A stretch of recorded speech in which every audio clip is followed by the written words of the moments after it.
Bonjour à tous. Avant de démarrer cette vidéo sur la grotte des Trémies, n'oubliez pas de vous abonner ou de laisser un pouce bleu si le contenu vous a plu. Allez, c'est parti.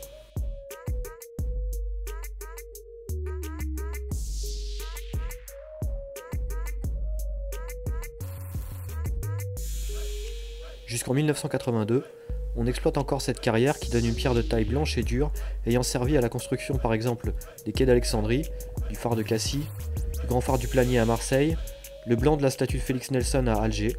Cependant, malgré ce qu'une légende persistante prétend, il n'y a pas de pierre de Cassis utilisée pour le socle de la statue de la Liberté qui en fait est constituée de béton et de granit provenant du Connecticut.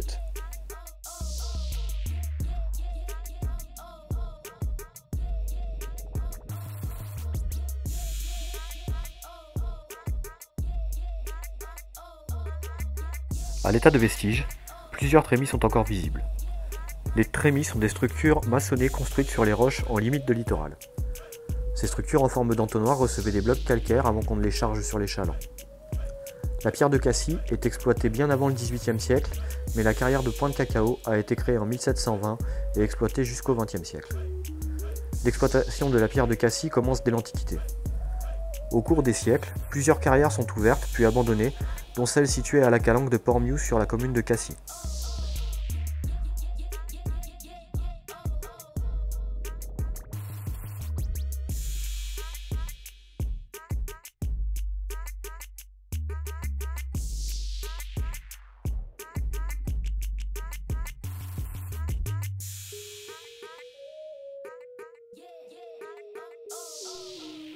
La grotte des Trémies est une grotte sous-marine française située dans les Bouches-du-Rhône, sur le littoral des Calanques de Marseille.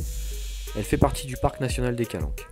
Elle a livré plusieurs vestiges humains du massif des Calanques datant du Paléolithique inférieur.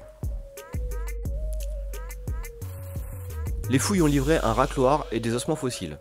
Ce sont les plus anciens vestiges humains du massif des Calanques. À l'époque, la côte se trouvait environ 10 à 12 km plus bas. La grotte a été occupée dès le Paléolithique inférieur, environ moins 300 000 ans avant notre ère. Au-delà du porche s'ouvre une grande salle au milieu duquel se trouve un grand pilier. Puis, une petite au fond s'ouvre sur une courte galerie. Selon la description de la 2F, elle s'ouvre à l'aplomb d'une trémie de chargement. Sous la fenêtre de la construction dans l'escarpement sous-marin entre 11 et 17 mètres de profondeur, ce qui suggère une hauteur du porche d'environ 6 mètres. Dans ce grand porche s'est accumulé un épais remplissage. Vu la grande ancienneté d'occupation de la grotte, il est utile de rappeler que la côte méditerranéenne a reculé et avancé au cours des temps préhistoriques. Par exemple, il y a 18 000 ans, le rivage se trouvait à plus d'1 kilomètre vers le sud. La grotte n'était donc alors pas en bord de mer.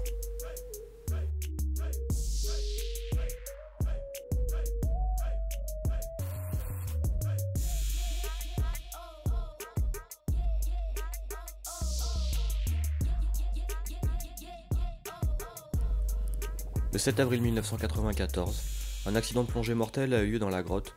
2 plongeurs suisses sont décédés après s'être perdus à cause de la turbidité des eaux. Cette vidéo leur est dédiée.